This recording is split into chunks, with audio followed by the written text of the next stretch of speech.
Lionel Nelson here, and welcome to A Father's Note, promoting fathers through building men. It's so important that we always stand up for our fathers. We want you to know we're with you.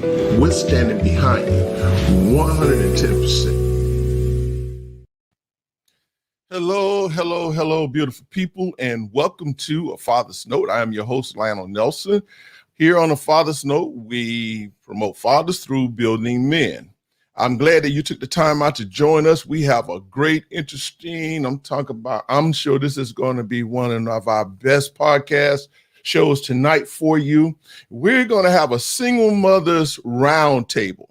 Now, many of you, I'm sure, saw our broadcast last week where I had fathers on, and we talked about the topic was who's responsible for our young men in the hood.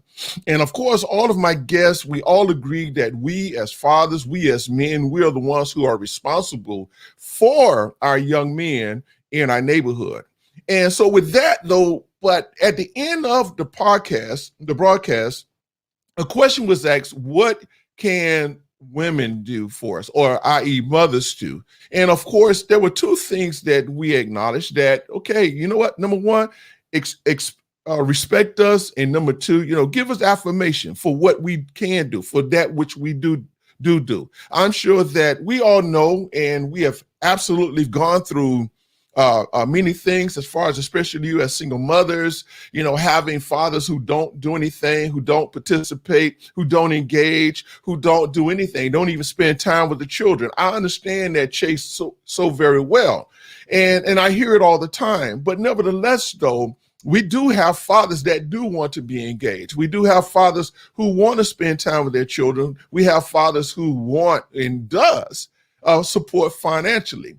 But nevertheless, though, we're going to bring on a panel of young ladies tonight, and we're going to talk about this from a mother's side of point of view, if we can do that. So I'm not going to delay, and without any further ado, I'm going to go ahead and bring on my guest. First of all, I want to introduce to you Miss Carolyn Fields. She's a senior regional manager, and she has 4 children. She's divorced.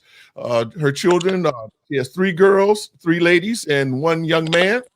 Their ages are 27, 25, 23, 21. So let's just say hello to Miss Carolyn Fields. Yeah. Okay. And next, we're going to introduce Miss Dolores Taylor to her. She's retired from law enforcement, and she's an entrepreneur. She's single. She has 1 son. His name is Mark, and he is 36 years of age.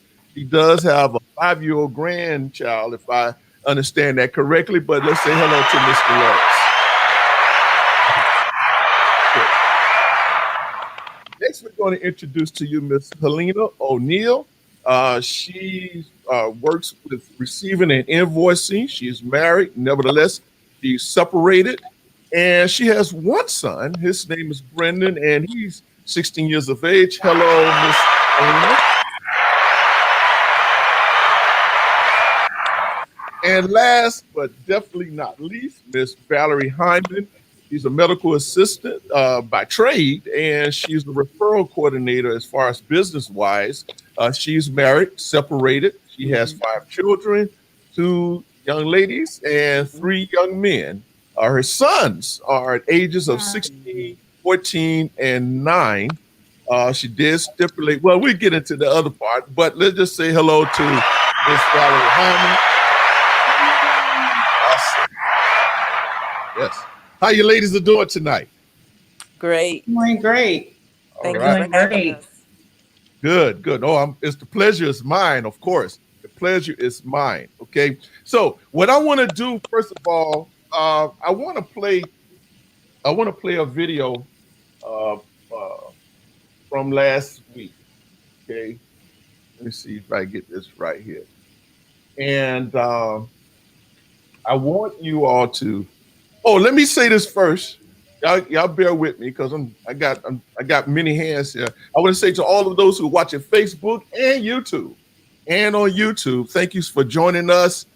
Oh, okay. Well, I don't know what to say to you, Miss Hodges, right now. I'm sure it's going to work out sooner or later. Okay, so just keep working at it. Glad that you were able to join us. But I want to play this video, ladies, and this is a clip from our discussion last week with our fathers, and I want you all to respond to it. Okay, let me see where I'm at.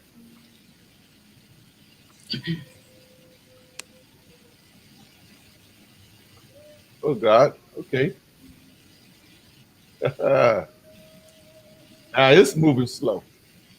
All right. I don't know what's happening here. Yeah. All right. Well, you know what? We're not going to. Oh God. All right. It doesn't want to play. So anyway, let's find out where is that here. Yeah, we're gonna. Yeah, it doesn't want to play. Now, I did all of this here prior. I don't like to have no nonsense going on here. Internet and whatever. But anyway, see where we at here. Okay. Wow. Got something happening here. Okay, I see what happened. I lost some ladies there. All right. There we go. Okay, here we go. There we go. Oh God. All right. So I'm gonna have to. Okay, that's in the way. Why are you doing this? Wow. I have to apologize, ladies. It's fine. You're okay.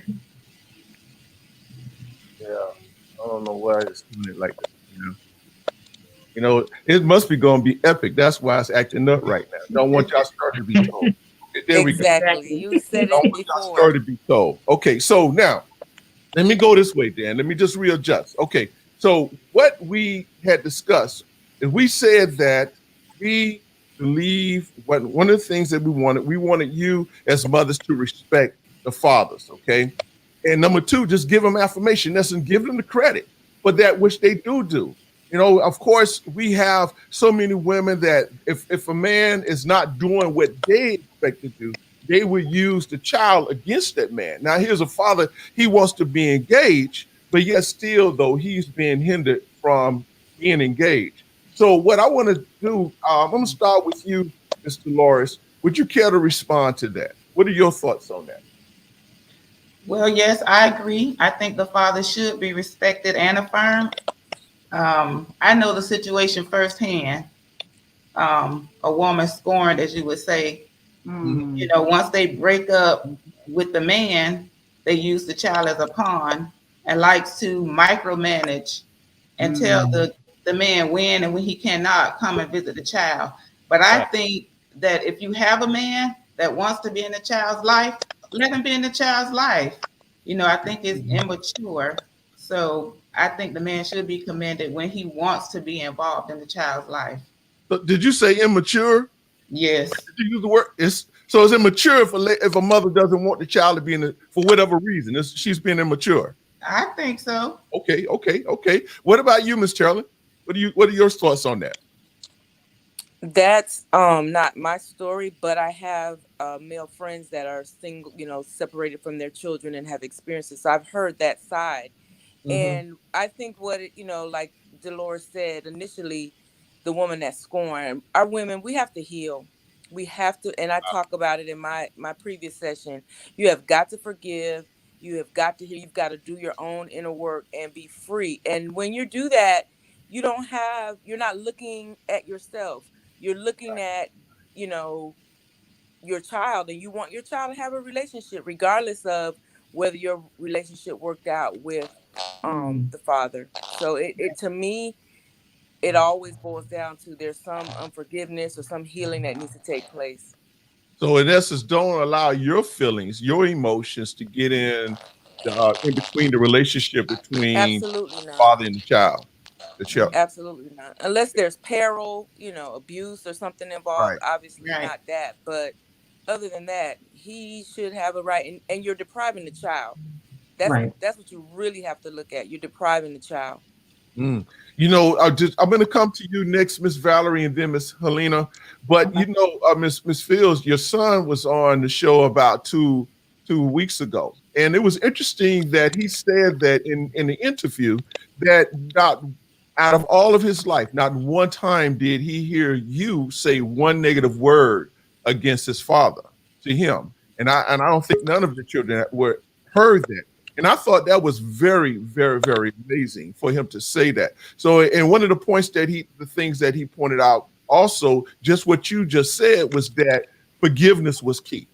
Definitely forgiveness was key. So for those of you who are watching and you want to go back and watch, just go to the YouTube channel and God, just look for him. His name's somewhere. I don't remember the name of the video, but anyway, it's there. Okay. But Miss Valerie, this come to you. Yeah. All right. So what do you have to say to that? I believe that in addition to respect and affirmation, that consistent encouragement and support to the man is very important. Consistent.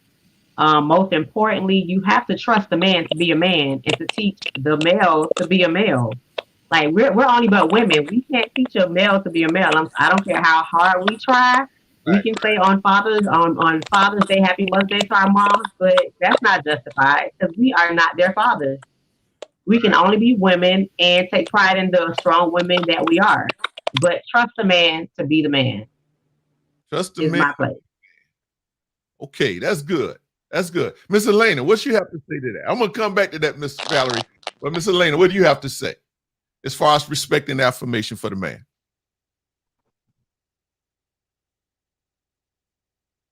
Okay, we don't hear you. I think she froze. Look like she may be froze again. All right.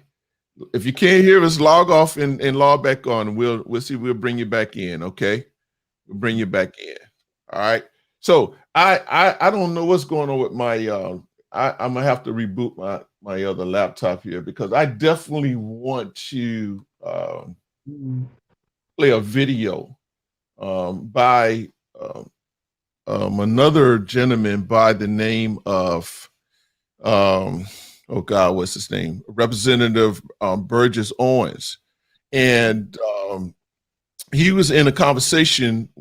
He's a representative, and he was responding to a question that was, or a bill that they wanted to pass concerning fathers in the neighborhood. And he really just went in on him, tell you the truth, and told him, listen, let's not use money, let's not throw money at this in order to make this better, because that's not going to solve the problem. But what will solve the problem is the fathers need to stand up, and they need to get engaged in the communities, in the neighborhood. And I thought that was I don't know what's going on, but that's okay. I'm not going to worry about this technology right now. Let's just make this happen. So listen, let's get into some of the questions. One of the other questions I want to ask you is from your perspective, okay, from your perspective as mothers. Now, all of you are single mothers in one shape, form, or fashion or another. Okay, so we see like we have Miss Elena back. Let's see what you got. Are you there now? Yes, I am. You hear me? Yes, we do. Thank you so much. Okay, good. Thank Do you you for want to having respond to the question about affirmation and respect? I was having internet issues. I don't know what's going on. Okay, what solves that is the question was in reference that on last week, the question was asked, what can women do in order to support we as fathers? And we unanimously agreed that what we wanted was to be respected as fathers and to be given affirmation for that what we do. How do you feel about that? I believe that men need to be fathers, need to be respected, and women need to, get out of the way. Allow them to be fathers, allow them to, have that relationship with their child. And just be a mom, just be a woman, just get out of the way. Don't be quick, to criticize the father, and don't be quick to try to handle something that, God has made him to handle. So it's just get out of the way. So then why let them be the best be. Okay, so but why do we not the cries? I'm sorry, go ahead. Because you're still breaking up. If you can get closer to your modem, that may help us, right? Help you out a little bit. No. Okay. Okay. Close to it. Let me ask this question. I think it's my phone. That's okay. Okay, we're gonna work through it, Miss Helena. But let me ask this question, Dan. Based on what she said about, mothers get out of the way. So then, but why do fathers catch so much flack though? And I know of a brother. The thing is, he has 3 other children from his current wife. Okay, he had a child before he got married, but now he's a wonderful father to his 3 children. But his oldest child, the mother, just give him so much. Why is this though? Why is this? Why does fathers have such a hard time with mothers as far as fathering their children? Anyone? Well, I think it could be sorry. No, go ahead, Ms. Wilson. I think it could be a combination of many things, like Terrellyn said, unforgiveness, bitterness, immaturity. It could be a combination of things. Scorn, it could be a lot of stuff. Okay. And I think in all fairness, women have to assess, he may not be a good partner or a good husband, but that doesn't inhibit his capabilities of being a good father. They're they're 2 distinct relationships. I like that. That's good. Ms. Valerie. So maybe he wasn't the best partner, but that does not mean that he doesn't have the capabilities to be a father. That's good. That's good. Valerie? No, I second what they both said, what Ms. Dolores and Ms. Terrellyn said. They can say the exact words. Okay. All right. So quick question. My next question is, what would you desire? What would be your desire for fathers to do as far as when it comes to them raising their son? Now, because I want to point out sons, because all of you have sons, definitely. I think Miss Dolores, you have the oldest, he's 36. Can you, let's just answer that question. What would you desire, or what would you have wanted more out of that father to do if he wasn't there, if he didn't do anything or whatever? Yeah. What would you want? Well, I would have loved for my son's father to be in his life, but unfortunately he passed away when my son was 2.5 years old. Oh, wow. So yeah, that's my issue with, that. But the guy I was dating at the time, he stepped up and he was like a father figure to my son. Okay. So your son, what is he engaged in? What is he doing right now? He's working. Okay. So he has a family himself? Just a daughter, just the one daughter. He's not married. He's single. Okay. All right. Miss Charlie? Well, my ex-husband was absent. After pretty much the judge hit the gavel, we did not see him or hear from him. Of course, child support was put into effect. It was an automatic draft. But after about 4 years of, severance of our marriage, he departed his job, and so that stopped, and so he was not engaged at all. So what would I have wanted? I would have wanted him to fulfill his commitment as authorized by the judge, for him to have every other weekend with them, and I think we had every other holiday or something like that, and to continue to support his children. That's a loss for him, because people say that all the time. These kids are amazing, they're doing great things, and it's so sad that he's missing out, and that he couldn't contribute. So Right. Miss Valerie? I would say my desire for my younger son, because he's the only one that's kind of without a father right now, and actively is just to have positive quality time with him. Like, because a lot of people, you can have quality time, but sometimes some fathers will not have set the best example for the children. So that's why I have to say positive. Also, support the child's interest, because I see that in a lot of fathers lately. They want their sons to be like them, and they end up living vicariously through their son. But that's not necessarily what they want to do or what they want to be. So it's like, just let them be themselves and just nurture whatever it is that they want to be. And lastly, what I would desire for my son to have is just a discipline. Have a father that's firm but yet loving in his disciplinary ways towards him. That's very important. So now it's two things you said there. Number one, time. Okay, and I've learned over time is that, and I have the saying is that a child doesn't care whether or not you have $1 in your pocket or $100. Absolutely. Okay, the most important thing, and the thing that they remember the most, is the time that you spend with them. The time is the greatest gift that you can give them. And then also, when you said as far as showing an interest in what it was that they love, okay, and I like to say it like this here. Well, sometimes you can have fathers in the home.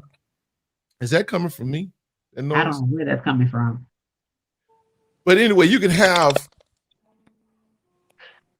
It might be helpful if we all mute when we're not speaking. Let me see. But anyway, yeah. Okay. Anyway, it's one of the things that is so important. You can even have a father in the home and still not engage in their children. Okay, so it's best though, and I tell fathers all this all the time. Okay, if you want to create a relationship with your son, find out what he's interested in. And if I just can impart this here, and the reason I say that, my oldest son, he started playing baseball, and he started getting into sports. Well, at the time, even though I played sports, but I had other things that was on my mind that I wanted to do or felt I needed to do. And him and his mother and I, we were divorced. But what I did was that, okay, once I found out that he was interested in sports, I started listening to the sports radio channel so I can be not inform myself, obtain knowledge of what's going on, whether or not it's baseball, basketball, football, so that I can have those conversations with him, as well as what I did, whatever he was engaged in. Baseball, I was there. If it was basketball, I was there. And that's what fathers we need to do. Ms. Helena, do you want to respond? What would you have wanted for your son's father to do, or for fathers to do, period, across the board? Go unmute your mic.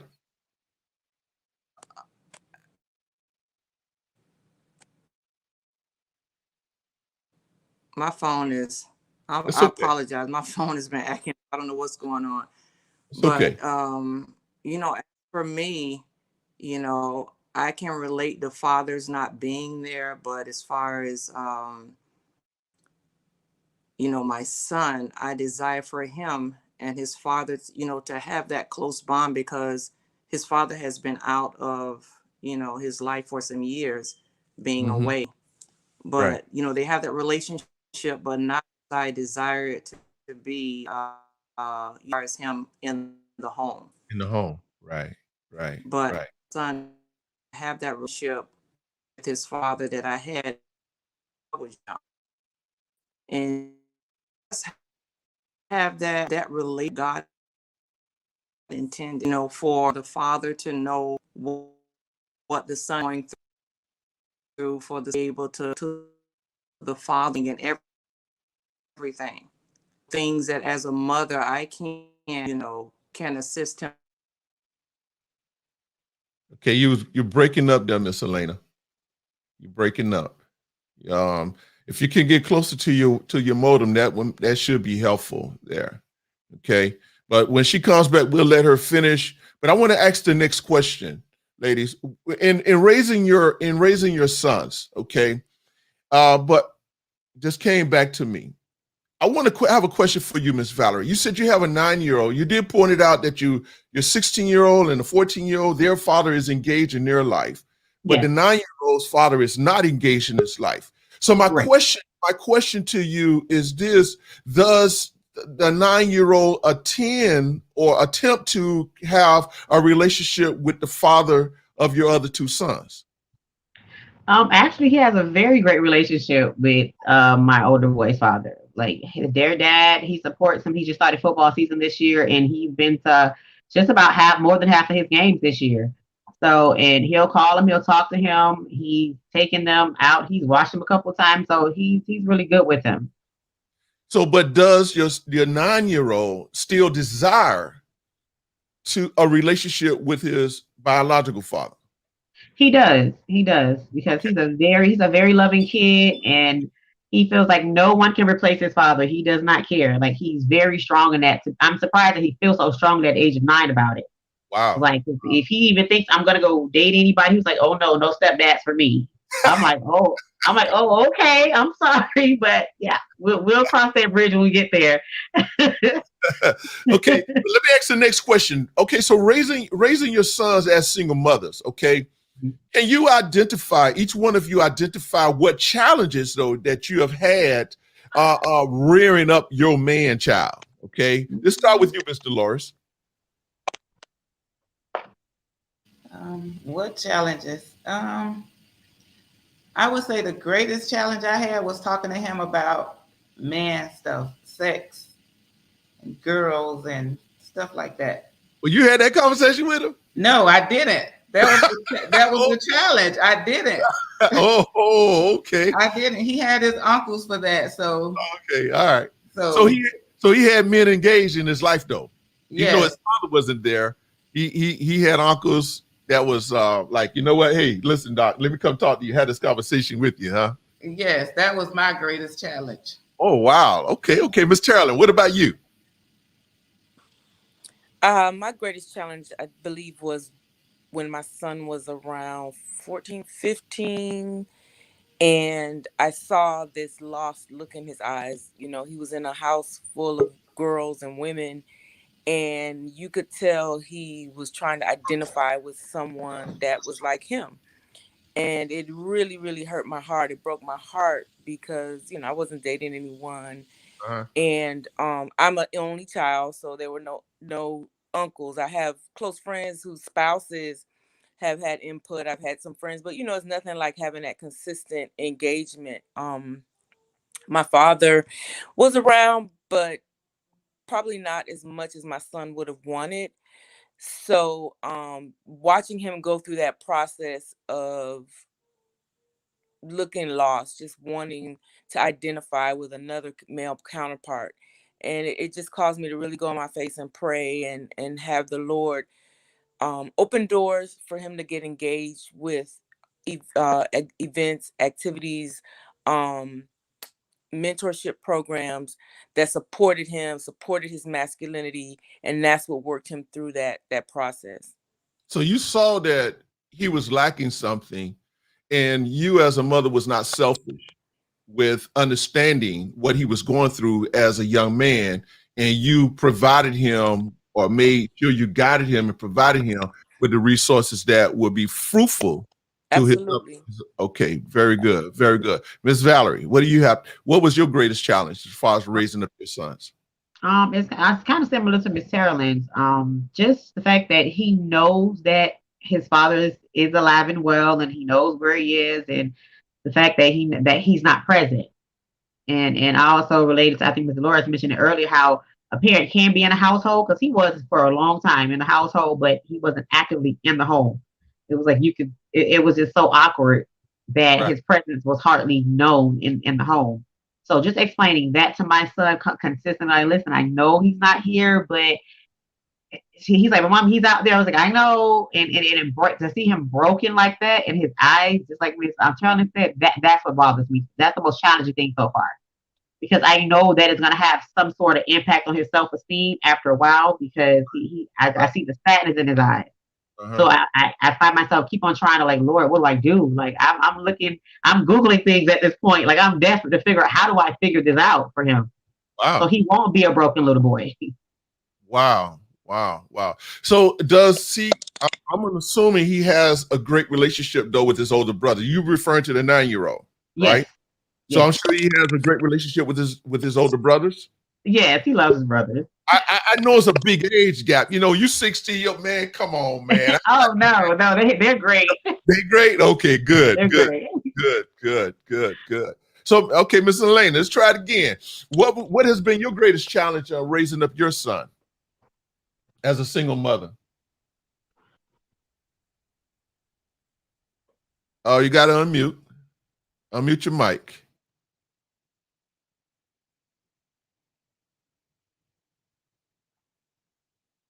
Okay, we still don't have you. We still don't have any audio.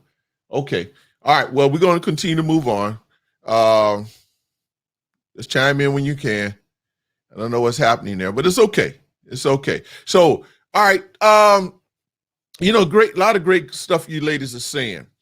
Now, I know we have one mother that has had to deal with basically go through raising up her son without any financial help. What about the rest of you ladies? Has the man been there financially, or has he not been there financially? Because that seems to be another issue too. Ooh, I can start off with that one. Come on, bring it on. That was tough. Currently, it's just me. It's my income and my income alone, which was very difficult, especially during COVID. This might be the worst time ever for me, because I have been in between jobs for the past few months. Thank God I actually just got hired last week for a great company. Okay. So I can actually make ends meet. So thank God for that. But yeah, the financials, like it's not consistent. Uh-huh. At first it was before, when I guess when the father had access to me, he was doing. But once I was like, you know what, you gotta go. This is toxic. We're gonna part ways, but we have to co-parent. I always stress that it's very important to co-parent. And he's like, yeah, I'm gonna do it. And all of a sudden it started to slow down. It started to dwindle after months. And I would call and ask for just the smallest thing, like a couple bucks. It was like, I don't have it. I'm like, okay. He's like, call my mom. Literally, he asked me to call his mom. I was like, no. I almost asked the question there, but let me hold on. Anyone, the rest of you want to respond, Ms. Dolores? That was tough. By the grace of God, I was My son was very well taken care of, so I didn't have any financial issues. All right. Okay, good. And I think you pretty much alluded what you had to go through, right, Ms. Fields, or you want to add some more to it? Well, yeah, it was interesting because it started out, like I said, fine, those 4 years, and then all of a sudden it just stopped. He didn't communicate with me or anything. It just stopped coming in my banking account. But I made a decision that I was not going to be bitter. I didn't want to be an angry Black woman. And, being a believer, we always say, oh, he's my Jehovah Jireh. He supplies all my needs. And I consciously and intentionally made a decision that, okay, Lord, I guess I'm going to have to trust you to be what I say and who you say that you are. And Right. so because it happened so impromptu, I went to try to get, some food stamps or what have you. And even with 4 children, I think I made like $5 over the threshold, if it was that much. And I was never able to. So it Wow. was completely, trusting. And, my parents would help me here and there. But to just have immediately 45% of your income removed and to be maintaining a 2.5 bedroom home, it had its challenges, but God is faithful. That is my testimony. Okay. All right. Ms. Elaine, you want to respond to the question? Or did you hear the question? I did not. My phone, I don't know what's going on tonight. Okay, I no, I was just apologize. asking pretty much what was the challenges that you experienced financially raising your son, and what were your resources that you had to implement? Wow. Raising my son, I wasn't, working, and I ended up getting a job, and I was on, food stamps, and I didn't have family here. They were in Central Florida, and I was only here with my son. So I didn't too much have any, resources, but the Lord, allowed me to, find a job to raise him. But it was Right. challenging at first in the finances. But, as time went on, God has provided and he has made a way, even when others didn't, offer to help, and even when there was no one around. So I have a question here. Thank you for that. And one of my former coworkers, Mr. Joe Simmons, he said, what advice would you give a father who is dealing with a combative mother who uses their children as a weapon against their father? I think we had already addressed that, but let's talk about that again since they asked the question again. What advice would you give them in reference to this? I would probably encourage him to just, maybe possibly sit her down and say, you know what, can we go through some therapy or some counseling so that we can bridge whatever gaps we have and try to raise, our children or this child, in an amicable environment. I think that might be my recommendation. Anyone else, ladies? Ms. Valerie? I would definitely do that first. That's always my first thing to do, what Miss Helen said, is to just sit down and try to reason with them the best way we know how. But I've actually seen this in life, that some people are just unreasonable. You cannot reason with them because they just have such a stout heart and a hardened heart. So it's like, can't talk. So the next best thing for him to do is you need to go to court. You need to get everything on paper at this point so that your child, not because of her, but because your child needs to know that you care about them. So they need to know that you're fighting for them to make sure you can provide for them, you can see them, you can do things for them, spend time with them. Because otherwise the kids are going to just see one side, and that's basically him not being there. They're going to see the angry mama and the absent father, and that's going to completely destroy that child from the inside out. Ms. Helena? I agree with the other ladies. Sit down and have a discussion. Anything that needs to be brought in the open, bring it out. But the first thing that the mother needs to realize is that, it's not about her. It's not about anything in the past. Just, handle what is before them, which is the child, which is more important than anything. Listen, let me tell you, what I would say to a father, any father that goes through that, because I've been through that. When I say I went through that, I went through that. And what I would say to any father who is going through, who is experiencing that, the best thing that you can do, the greatest thing that you can do is, no matter what she is doing, that mother is doing to you, you be consistent with your actions. You be consistent, even if you keep, listen, there were one time that, I'm always engaged. I have always tried to be engaged with my children.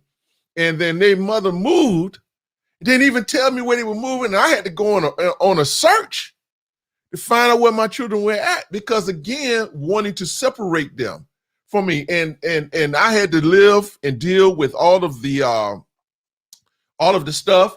Whereas that just making me look like I was a bad father. I didn't care, and this and that, there. But no matter what she did, my whole objective was that every opportunity that I could, every opportunity that presented itself, I was going to make sure that my children knew that their father was there in their life until death do us part. I wasn't going anywhere. And I made sure I was consistent.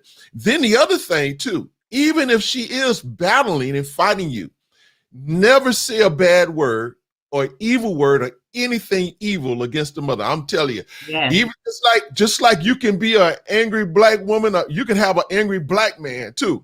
Especially when a woman coming at it, fighting him over his children, and he loves them.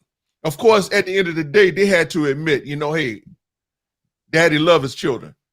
Daddy love his children. But whatever to sum all that up, the best thing that you can do is just be consistent. Just be absolutely consistent. So let me ask you a question. What prompted me to have this conversation was, we got another question here. Let me see. Let's go to the question, then I'll ask, by the guest, and then I'll ask my question.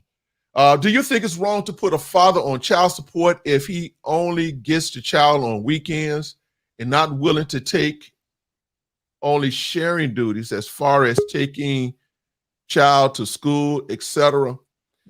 Now, I have my own opinion on that, but before I respond to that, let me hear from you ladies. Let's start with you, Mr. Loris. What would you say to that, to this question here? Is it wrong to put a father on child support if he only gets the child on the weekends, and don't bother to participate sharing the duties as far as taking the child to school? What do you have to say that, Ms. Dolores? Start with you. Wait, now, is it wrong to put him on child support if if he only gets the child on the weekends? Yes. Or is it wrong to put him on child support, period? Put the father on child support. I want to hear what y'all ladies got to say on this here. Well, sometimes you got to do what you got to do. I did it. I think you have to do what you got to do. Okay. All right. So you're okay with it then? Yes, I'm okay with it. All right. Ms. Valerie? I would say there's a difference. Time versus money. You need both. You need both. Okay. So if that's the only thing he is doing is getting the kids, then they need to sit down and have a conversation about money too. Because I don't think you need to directly go straight to child support. Because if he's already showing that he's actively in a child's life, he's trying because he's doing something, period. Because I know some fathers that don't even do that, won't get them on the weekend. So that's something. If you want more, ask for more. And try to hear him out. You guys said, like you mentioned earlier, just sit down and have that conversation first before you go to the court. So the courts can be a little tricky as well sometimes. And it also causes a lot of animosity, a lot of stress on all parties, children, mother, and father. So I feel like child support should be your very last resort from experience. Okay. All right. Ms. Terrell? I mean, if he's willing to, voluntarily step up and support, okay. Obviously, no, I'm not gonna just drop the hammer just because, in my situation, it was very adversarial, more so on his behalf, I would say, than mine, and the attorney could see that, and so because of some previous behavior, even leading up to the actual proceeding, it was kind of like, this is the commitment, okay. But there were all kind of tricks and, get it out the lake and all kind of stuff like that. So when the judge heard that, she just dropped the hammer. It was like, okay, this is what you need to pay. Right. And I think that was part of what contributed to his bitterness, I will admit. Oh, you got me, da da da da. I'm like, I don't got you anything. The state of Florida has guidelines. You make this, I make that. We've had these many children together. And so, yes, time is very valuable, but if he's not going to be available, then it does require more finance on your behalf. You might need to get a babysitter or more after school care, or, they're with you more, so you got to feed them more. So, Okay, so it's something that Miss Hyman, you said. Mhm. Now, I don't like child support, and I've been on it, but I don't agree with child support. To the question, I don't think that you should. I know I'm probably gonna get. If y'all got any comments on this to what we're saying here, please feel free to put it in the comment. Y'all got thoughts? I'm not afraid to put it up here. Now, I don't agree with child support because of the intent behind it. Now, it may be a necessary evil in some cases, but I also believe that if God allowed that child to come on this earth, that he's going to make sure he provide the necessary resources in order to take care and provide for that child. Now, I know. Now, the question I want to ask you, though, ladies, okay, so let's say he might tell you, he might be in between jobs, whatever, and he commit. Listen, I can only commit to. I'm just gonna throw a hypothetical number out there. Please don't roll your eyes at me, ladies. Okay, but if he's only able to contribute $25 a week, and of course, let's say even daycare, child care, right? Today is ridiculous. All right. Will you still give him a hard time if he can only contribute $25? Would you still, this ain't enough? You know what? I'm going to put the man on you. Is that your eyesight? Is that your mindset on that? How do you feel about that, ladies? Because I want to get to what I really want to talk about. But let's go. Well, he should have an attitude to want to contribute. You know what I mean? Okay. And so, you're talking about a number of intents, not only the woman's intent. What about his intent to want to provide? The Bible says you want to talk about God will provide, but the Bible says that a man that doesn't take care of his children is less than an infidel. And so, to me, the law is for the lawless. Mm-hmm. And so, if his intent is not to support and contribute, then he got to deal with the law. Okay. All right. Anybody now, if else? he's making an effort and he's in between jobs, that's something different. But it's not all. It's usually one extreme or the other. See, it's going back to what I'm saying. At least he's trying. At least he's putting forth an effort. It may not be all that you expect him to do, or you looking for him to do, but he's putting forth an effort. Are you gonna condemn them for even the little effort that he is doing? But I'm gonna go with a budget and say, look, this is really what's happening, and this is what I'm putting out. And can you make an effort to, find a second job, or upgrade your skills so you can, support me equally? I'm not gonna give him a hard time, no, because that's gonna be between him and God and those kids. I don't. Go ahead, Ms. Hyman. Look like you want to say something. I have a question for you, real quick. You said you didn't like the intent of child support. Could you elaborate on that just real quick so I can get a better understanding? It did exactly what it was introduced to do. Which is? They say that the intent was about the child. I don't believe it was about the child. I believe that the purpose of it was to remove the father out the home and to lock him. Now, we got to come in here, and I'm going to tell you, I somewhat agree with it. Mr. Tony says that the law doesn't care if the father is trying or not. It is a one-sided system. But before he said child support is a setup. Once the father slips up, he will forever be in the system. And then what it does now, I'm telling you, I was there. Look, I was on it, and I'm working 50, 60 hours a week at one time in my life, and I'm bringing home $150. How am I going to live off $150? How am I going to live off of that? How would any man live off $150 a week? That was a week. Where am I going to go? What am I going to do? Listen, even if I wanted to spend time, I'm getting on another subject now. Even if I want to spend time with my child, I don't have a proper place for him to stay. I don't. Because guess what? You're getting all my money. But what if, hey, look, but I want to respond to my nephew. I want to say this here though. You don't have to be in the system forever if you know how to work the system, because I did. I did what I had to do to get my name out the system. I did what I had to do. And if God gave me a strategy, and let me tell you, it worked. And it will work. It will work. But the thing of it is, though, just because you have a combative mother, don't you become combative. You got to keep your face clean on that. Yeah. Okay, I have another comment. Did I answer your question? Because yeah, for the most part. Yeah, it's if you go back and research child support, how are we getting up on child support? I guess I asked the question. Anyway, the question. If you research this thing, I'm going to be very candid. It really destroys his intent, even to be a good father. It destroys his way of living. And again, I'm telling you now, hey, I was a father. I was involved in my children. I was involved in my children's life. But yet still, though, I'm in the system. You know, I went and picked them up and spent time with them. And the other time they stayed with me more than they did with their mother. But guess what? I'm still in the system. And I had to fight. I had to really fight in order to get out of that system and still take care of my children. Mm-hmm. Take care of them. Okay, so I got another comment here. Mm-hmm. Man, I don't struck a nerve, but we're gonna get back on track in a minute. Okay, child support is necessary because once the man walks away from the relationship, he walks away from supporting his children. But when you see him in the streets, he has a fancy sports car, clean as a whistle, and throwing money around in the strip club. Okay, that might be your story, baby. But that's what you. But exactly, I think going back.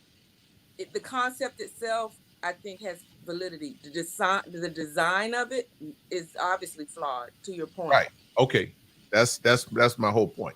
But now, let me get to where I really want to go. Okay.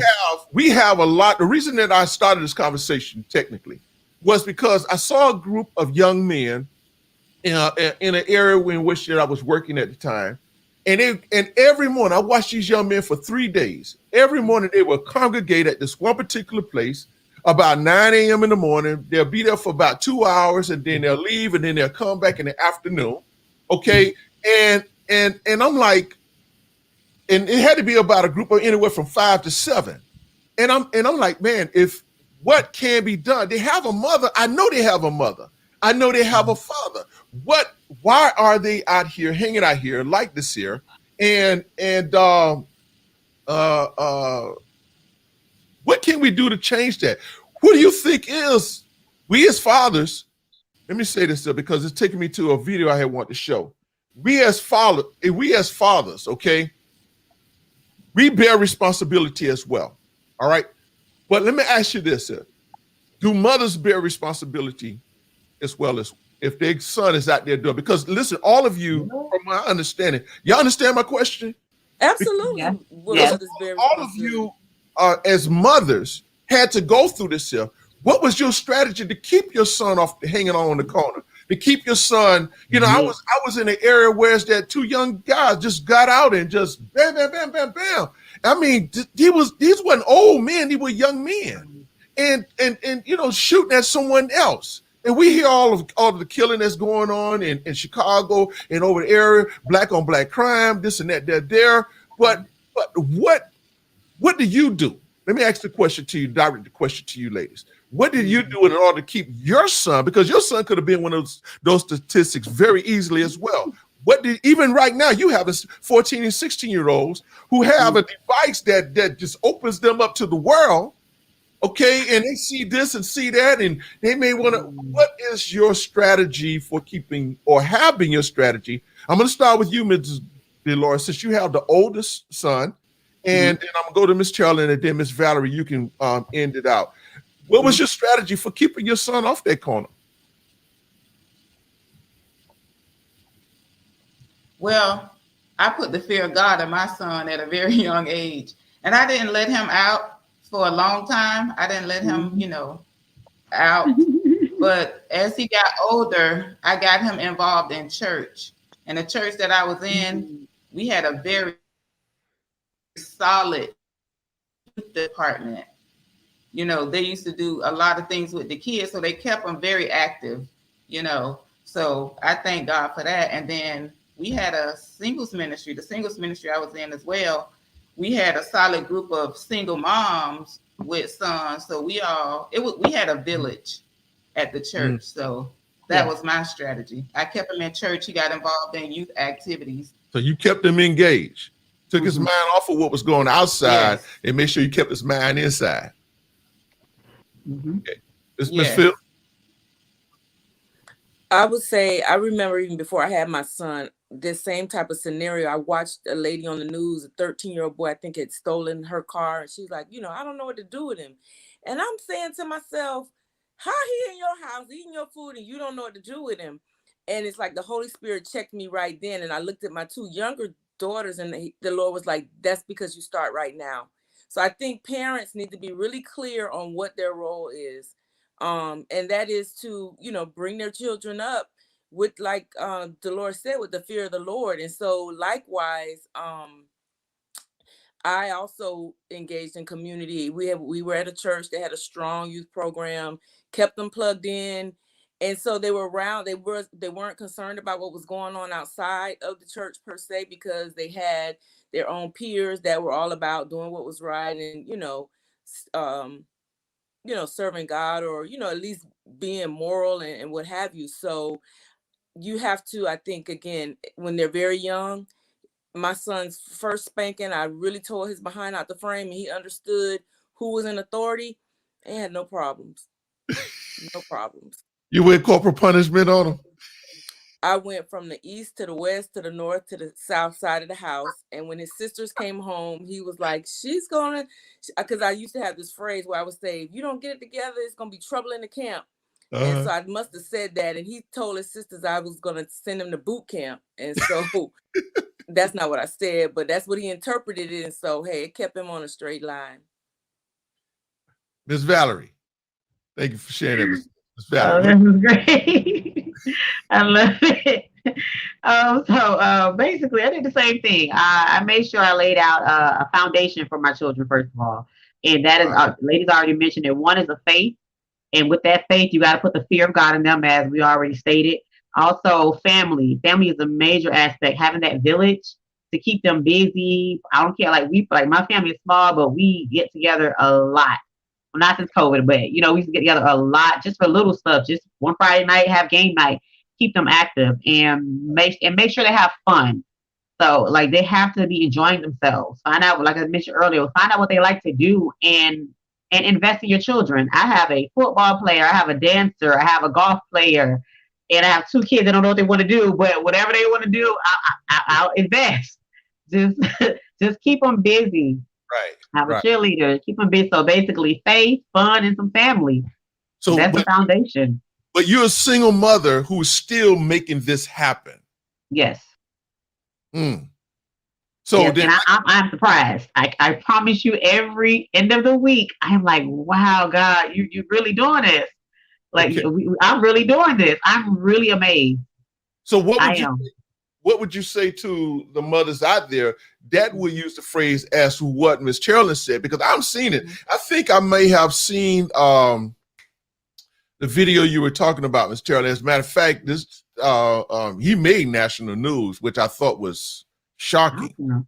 Shocking that they would give this young man this type of attention. I like you. I had to work on that backside. I had to work on that. But nevertheless, I'm talking about using corporal punishment because I'm talking about using corporal punishment in the content of what's necessary. Okay, I'm not an advocate for corporal punishment. Sometimes though, you just got to go there. But you can't start 13. That's the point. You can't start at 13. No, you can't. You can't. No, you can't. That's a great point. Oh, that's interesting. So in essence, if you want to keep your son off the street, mothers, you got to start earlier. They can't run your house. They can't run your house. All right. I got another question here. Let me put some of these comments up real quick here. Why say you have to put the fear of God in them, monitor their company, friends, and keep them active. That is so true. That is true. All right. Okay, so Mr. Simmons has another question. Do you agree with the new child support laws that allow a man to file for time sharing through family court versus Department of Revenue that results in a man paying very little child support or none at all, and sometimes result in the woman paying child support to the man? Now, I really don't know what the new child support law is and what it states now, because that's not my chapter right now. Right. Me personally, I'm just going to go on air and say I don't agree with the program, period. I'm not an advocate of it. And I understand there's a necessary evil of it, but I am not an advocate of child support. And I thought maybe I made my point very clear on that. I don't know if you ladies may want to respond to that, but I'm not an advocate of child support. I think there are other means and other ways in which that it can, because I think going back to one of what you said, what I did, I went down and I said to my children's mother, listen, this is what I'm capable of doing. Will you accept this? Right. And what I did, hey, wrote it out. Right. And be consistent with it. Right. And so and the whole catch was, listen, if I do drop the ball, if I do fail, guess what? Then what you can do, you can put me back on the system. So that was my motivation right there. Listen, I didn't want the system. I didn't want the system in my pocket. No, let me do what I need to do and be content with it. Then if I look like I was running short, listen, I know this is what I'm supposed to do. You work with me on this here. I'm not able to meet. Okay, go ahead. That's not always the case, Minister Lionel. Yeah, well, I know, because but I just want to make that point for the fathers out there who may be going through that situation right now. That's just an idea. That's more detailed than that. It's more detailed. But if you want to know, just DM me and I'll let you know what strategy that I had implemented, okay, in order to have myself removed from the system. But there is a way if you want to get off the system, okay? But at the same time, though, I want to get back to this here again. So then are we to fault mothers as well for we having our young men hanging out doing whatever in the streets? And I think that, well, let me answer that question first. What do you think, ladies? Should mothers bear the blame as well for their sons hanging out on the corner, not doing anything active in their family, in their life? Absolutely.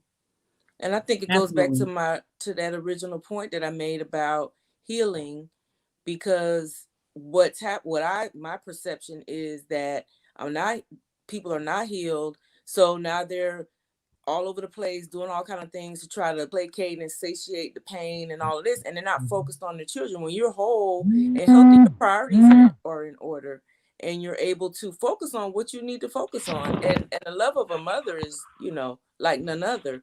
And so that's, God designed us to be that way. And you want to participate in the child's life in the appropriate way and groom them up to be responsible. So absolutely, we're responsible. Miss Dolores? I agree with everything she said. Got to take responsibilities, mothers. You have to take responsibilities. No ifs, ands, or buts. Don't blame it. And I hear we have this other saying too.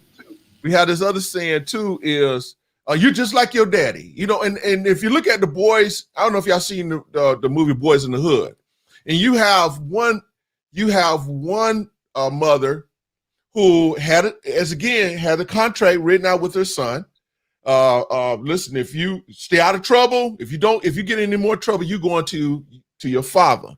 And which he got in trouble, she took him to the father, and she told him, listen, you're the only one that can teach him how to be a man. That's your responsibility. That's your duty. And of course, by her doing that, taking that initiative, okay, in order to allow the son's father to be engaged in his life, he was able to get out of Crenshaw and move on with his life. But across the street, you had two sons. You had a mother who had two sons who ran, one trying to do right by himself, The other one just running the streets. And what got me again, you just like your daddy, you're no good, you this and that depth, didn't have no father engaged. And at the end of the show, at the end of the movie, y'all saw where is that both of them, she ended up losing both of her sons to gun violence, okay? So it's important. And then also it brings up another, I don't know if y'all remember the two young men, I don't even call them young men.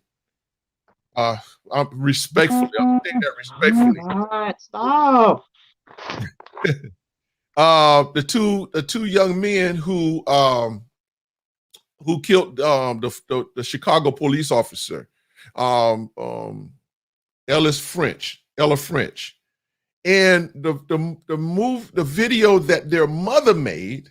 Her name was Evelina Flores, and I had it set up, and I was going to play it tonight, but I don't want to deal with technology right now. You know, it happens. But she was like justifying the actions of her sons. I wish I could play that video for you. Justifying it. And I wanted to ask you ladies, I mean, did she contribute to her sons having that mindset enough to want to kill, take another life? And we know that this is a common thing that constantly is going on. What do you ladies have to say to that? I would say she. Go ahead, Ms. Taylor. I would say she probably did. It didn't start out with, murdering somebody, but always making an excuse for them, get in trouble in school and, oh, you my child and my child and my child. Your child is not, the perfect angel. We all have flaws and sin and weakness and stuff. And so you need to hear the teacher out and correct whatever behaviors your child, is engaged in that's inappropriate. And that just when the sense of entitlement or no accountability, that just, amplifies. And I say this to parents sometimes, rebellion at 2 is a whole lot different than rebellion at 16. So you better deal with it when they're 2. Wow. That's great. That's great. Great. Ms. Dolores? Yes, I agree. Like she said, it didn't start with murder, but it started somewhere. Like she said, taking up for them, not holding them accountable for their actions, always agreeing with the things that they've done. So, yes. Right. Okay. Valerie? I kind of exited out. I'm not sure what was the question. Question I had mentioned about Miss Evelina Flores, the mother of the two young men who killed took the life of the Chicago police officer Ella French. The video that she did, I don't know if you saw the video. I wish I could have played the video, but in me listening to the video, it was like she was trying to, like you said, make excuses, Miss Taylor, make excuses for her son's actions. And she was talking about, oh, it's two sides to both stories. But wait a minute, but your sons were there. They're the ones who killed took the life of one police officer and seriously critically injured another. So how are you going to justify that? How do you stand and justify that? And I was just asking again, did her mindset, is it a possibility that her mindset contributed to the actions of her sons? Absolutely. I think Mr. Laura said it best. She's not giving them any sense of accountability at all. So if you're already making excuses, like I've heard this over and over from my personal experience, like I didn't raise him that way. I'm like, yeah, but where did he get it from? Like, were you paying attention to your child while he was growing up? Or where were you? It's a question that you don't know anything about your children or what they're capable of. Wow. That's good. So let me ask you this then, because Ms. Fields, you made a comment, what Rebellion 2 is better than Rebellion is different than being rebellious at 16. Rebellion at 2 is a whole lot different at Rebellion at 16. That's a great point. I got to steal that one. I got to borrow that one rather. So if your son, if either one of your sons, because I know we're talking about different eras right now because we have different ages. If either one of your son was to be engaged in an action, not exactly that way, but similar to that, or let's say, let me rephrase the question this way.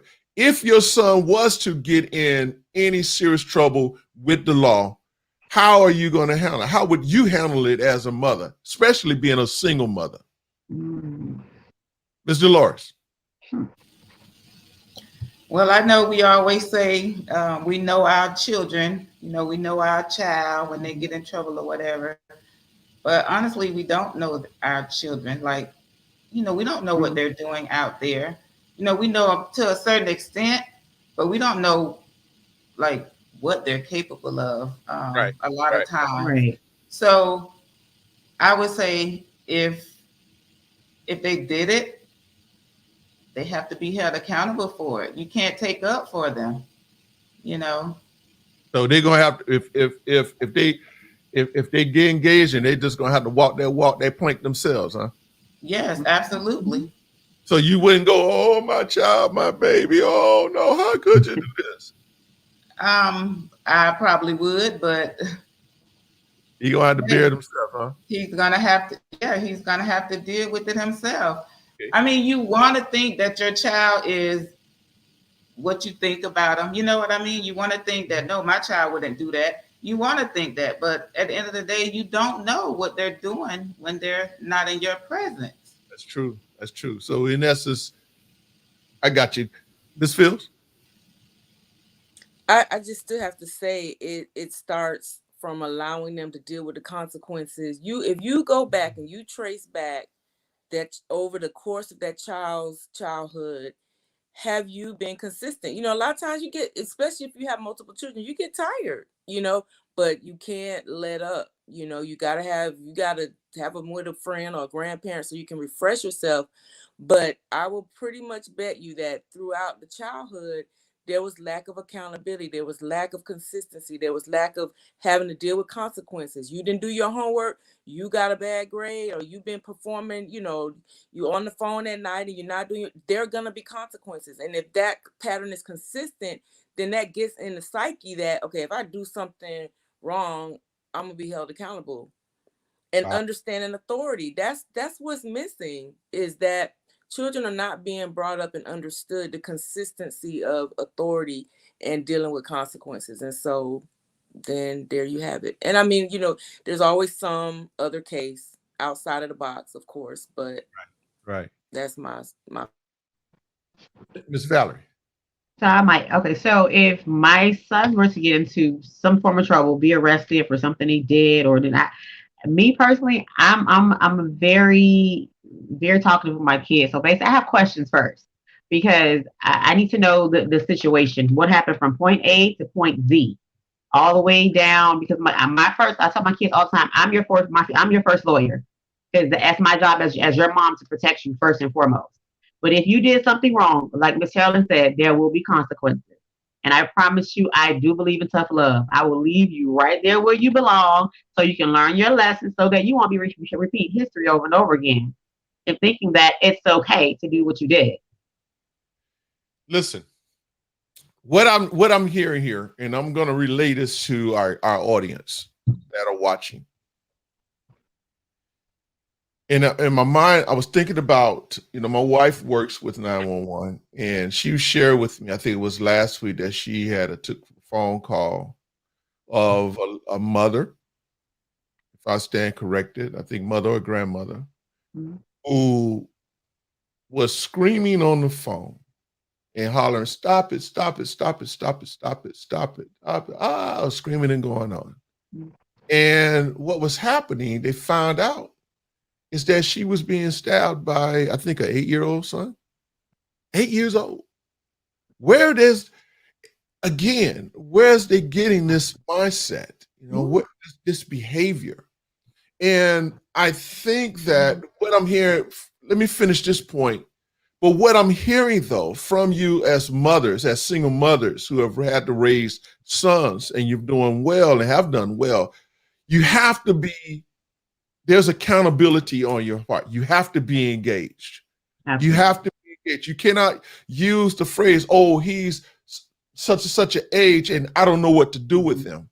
And listen, I knew some single mother. As one young man I grew up with, I never forget him. Man, his mother her name was Miss Brown. That's what I knew about. Man, you'd be afraid to walk in her house because she didn't play. She did not play at all. And listen, there wasn't no man in her house, but even I knew how to act when I went around there because I didn't want none of Miss Brown. I just didn't, you know. But you can rear, ladies, mothers, single mothers, you can raise up your children, your sons, where they don't have to go down the wrong path. And again, I just want to attack this narrative. We're going to get ready to close this up. And I just want to attack this narrative about that all of our young men are bad. We got, just like we got bad fathers, but we also have some great fathers out here that are striving to do it the right way, that want to be engaged in their children's life. And what my guest is saying tonight, listen, don't stop the father from being engaged. If he's no good, then he's no good, then he's going to have to bear the consequences. But I think that if you take the role, as many of these guests have said here, don't attack him. Don't beat him down. Just let him go if he's going to go, and just believe that God is going to make a way. Miss Smith said it's just all we're talking about lifestyle. We're talking about lifestyle, and that's great, Miss Smith. Thank you so much for that, sharing that comment. But listen, in our close, because we got to wrap this up here. I hope that our guests have gotten some, and those who are watching, those who may hear this later on, can get something out of this. But ladies, what are your final thoughts that you would share to other mothers who may find themselves in the same situation that you are in, or have gone through, or passing through right now? Miss Dolores, let's start with you first. I would say get a community, get a village, to help with your son. Get him involved and stuff, to keep him busy, to keep him active. Talk to him consistently, hold him accountable to the things that he do, be mindful of the friends that he's with, and mothers, do not deprive, like it's been said, the children's father to be in their lives. If they want to be a part, let them be a part. No matter what you have going on with the father, it's not the child's fault. It's not the children's fault. Don't be selfish. So that's my thing. I like that. I could respond to that, but go ahead, Miss Fields. I believe in personal accountability, and I think, again, I have to just keep going back to, once you're whole, everything flows out from there. So make sure you take care of yourself. Make sure you're clear on what your responsibilities are, and God will honor that, and things will fall in line. That's my short answer. But look at what's going on in your own heart and what your own motives are toward the father, toward your children. That is good. Good. Miss Valerie? Okay. I like to say, basically everything, when it comes down to child rearing, especially child rearing male children, you have to definitely take intensive care of not only yourself, because I believe all the help starts within first, because you can't help your children if you're all messed up. So you got to take your mental health, your spiritual. You have to believe in something. I know a lot of people out there don't believe in anything, but find something to believe in. Like, of course, ours is God and Jesus Christ. Believe in something. Take care. Be consistent, as the ladies already mentioned. Be consistent with your intent of what you want your child to become. Have some sort of vision. I was watching the video prior, the one with the other guys last week. Somebody said you need to have a vision for your children. Yeah. So they can have that as well. Show them something before them, so they'll know, okay, I got to come up after you and do something better. And as Ms. Dolores says, most importantly, have a community of people. I'm like, I don't come from a large community, but I thank God for my church family, for the godparents of my children, and my few siblings that I do have, because it definitely takes a village to raise a child. It really does.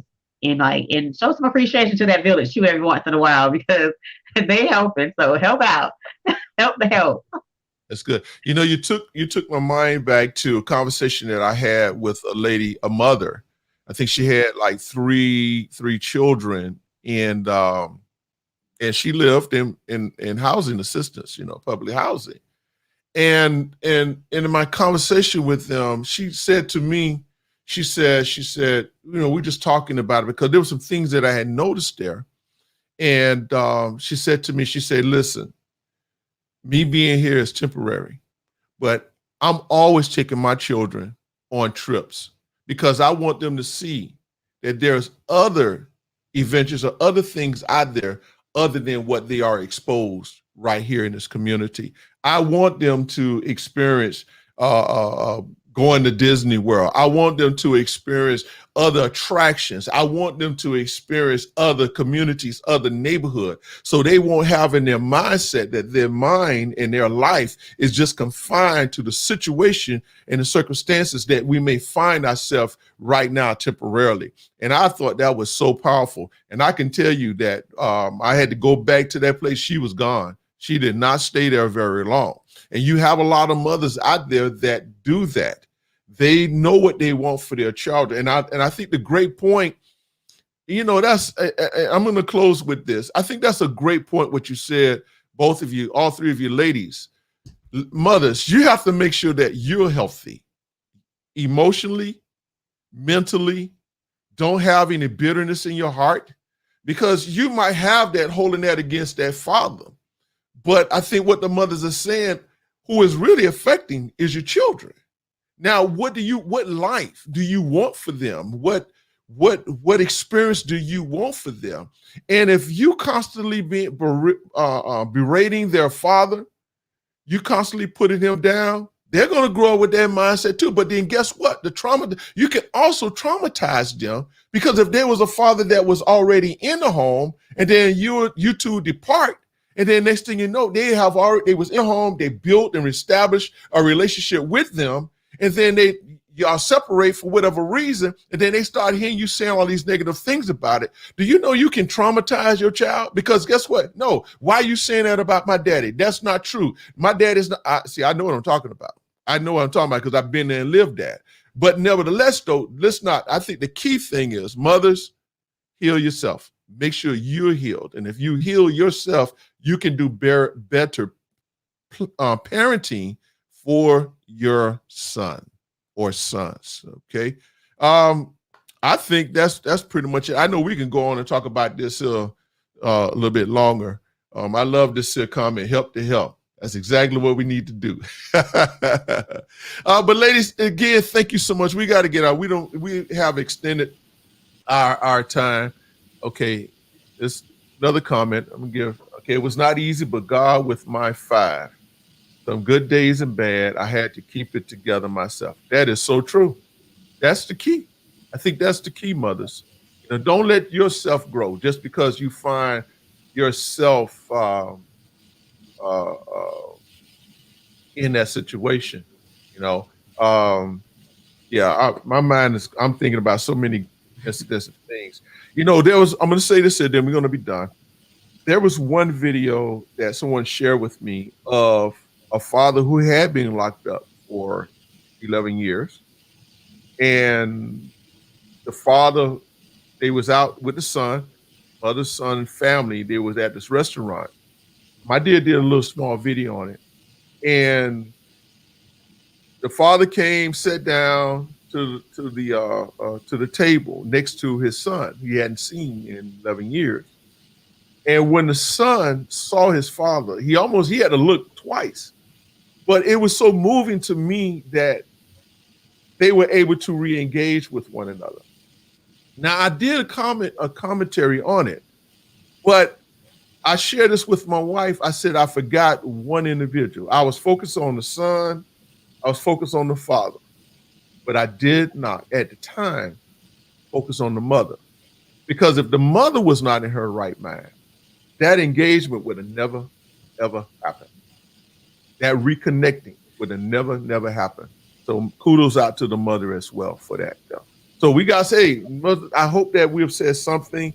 Ladies, thank you so much for being a guest on the Father's Note. Thank you for your time. We certainly appreciate you. Much love to you. And anything that we can do for you, please let us know. We'll be there to do whatever we can and support in whatever capacity that we can.